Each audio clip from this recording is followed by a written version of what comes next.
good to be back. The sun is out. It's another beautiful day. We had a few gloomy days this past week.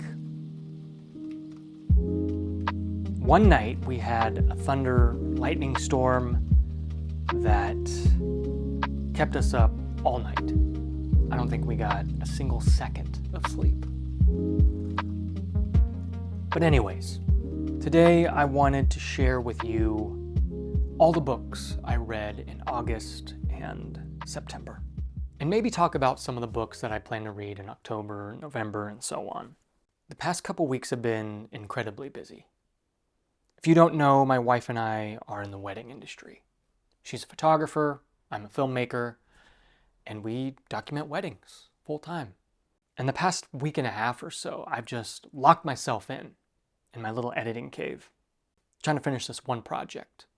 I've had very little time and focus toward reading and toward this BookTube channel. So that's why it's taken me a little while to get a video out.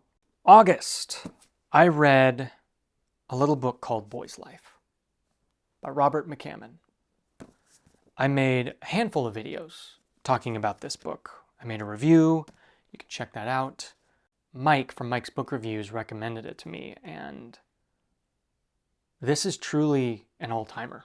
This book really captured the feeling, the essence of what it's like to be a kid.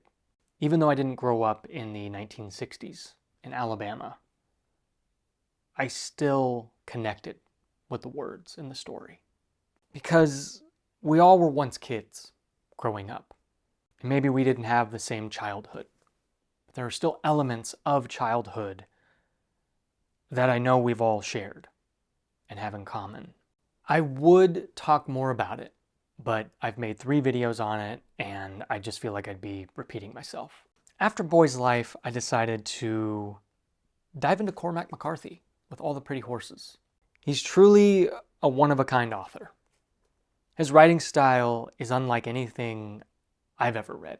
He has such simplistic prose, and there's a lack of punctuation and quotation and similes.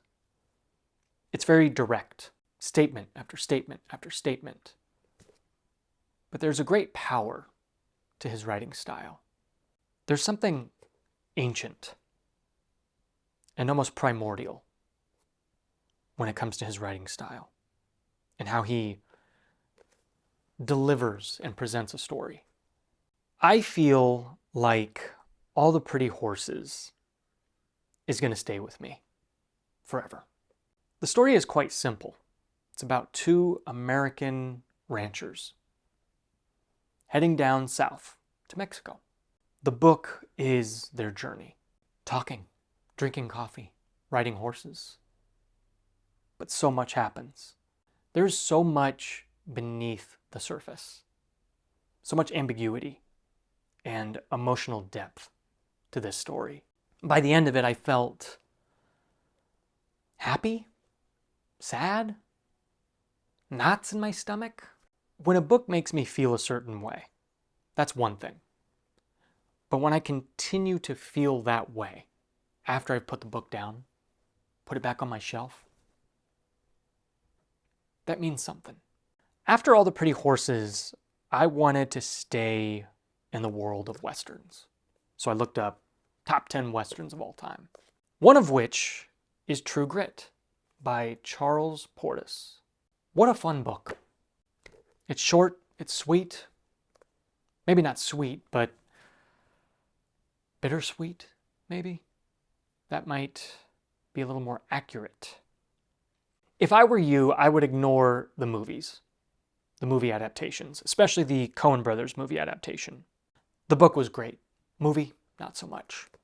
This book is a revenge tale.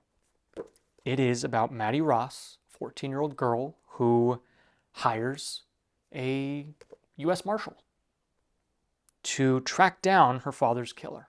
This isn't some epic hero's tale for revenge. This doesn't glorify the revenge trope. It's actually quite mundane and dry. but in a good way. And the book doesn't overstay its welcome. I appreciate when a book is able to do so much with so little. Though I enjoyed it, it's not going to stick with me. It's not going to stick with me like All the Pretty Horses. Not every book needs to stick with you. It doesn't have to have this emotional connectivity and stay with you forever. You can simply grab a book, read it, put it back, and grab another one. Not everything is going to be a masterpiece. After reading a couple westerns, I was in the mood for something spooky. And that's when I chose The Haunting of Hill House by Shirley Jackson. And boy, was I surprised. This was not what I expected. This is not your typical spooky haunted house book. This was much more character-focused and dialogue-driven. A lot of conversations. It felt like the movie Clue, but a little more darker in tone. There was a human element that you don't normally get with your typical horror, spooky books. This was deep, ambiguous, and I don't regret it. Very good book. When you read and finish a book by Cormac McCarthy, I guarantee you're not done. I guarantee you're going to want to pick up another one. There's something about his writing style and execution and tone that has me craving more and more. And that's why I dove back in with The Road. Cormac's writing style really stays with you. And maybe it's less about his writing style and more about his tone. How he presents this hopelessness and at the same time, this beauty. Yet again, we have a book with a story that is quite simple. It's about a father and son walking on a road through this post-apocalyptic landscape. And I understand why people call this book a masterpiece, because I really do think this is a masterpiece. And I don't have kids. I'm not a father yet, but I know for a fact this book would hit even more if I was a father. I really do think every father needs to read this book. I think it captures the weight of responsibility of a father. The sacrifices, the leadership, just the importance of that role. The role of a father in society.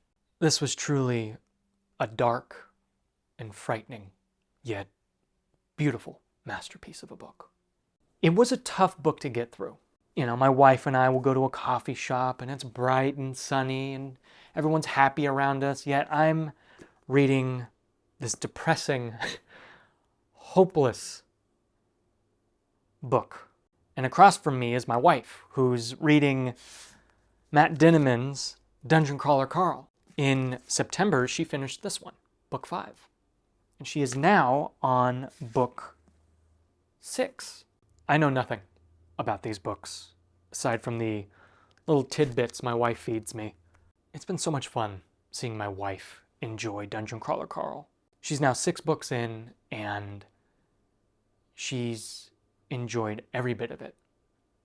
The outlandish, funny side of it, and the profound emotional depth of the characters and story beats. Her birthday was last week, and I got her book 7, The Inevitable Ruin. Who knows when book 8 is coming, but I'm happy she's got book 6 and book 7 to get through and enjoy. I also got her another book, Tress of the Emerald Sea by Brandon Sanderson. This was recommended by a good friend and viewer of the channel, Toby Crab. He said it was Sanderson's most beautiful work. The writing style is actually poetic and lyrical, from what I hear. Hopefully she'll take a break from Dungeon Crawler Carl and dive into something different. When that time comes, this book will be waiting for her. So that is everything I read in August and September. Now, what am I going to read next? If you've been following me the past month and a half, you would have heard me talk about 2 books in particular Actually, my last video basically talks about what I'm going to be reading the rest of the year. And that is Something Wicked This Way Comes by Ray Bradbury and Lonesome Dove. These are two of the most anticipated books of the year for me. I'll lie in bed, staring up at the ceiling, wife's asleep next to me, and I'm just like, man, I cannot wait to read these books. By the time this video goes up, I am most likely reading Something Wicked This Way Comes.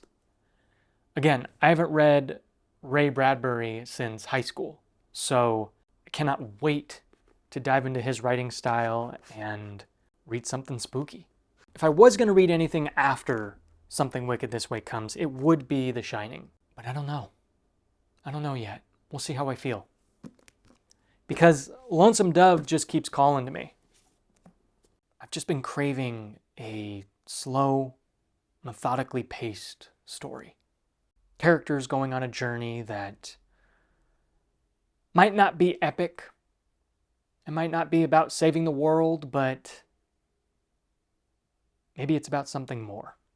Something a little more intimate and personal and human. I think that's about it for me. As always, thank you. Thank you for taking time out of your day, clicking on my video, hanging out with me, maybe sipping some coffee and just hearing me talk about books. What books did you read in August and September? And what do you plan on reading in October? Let's talk about it.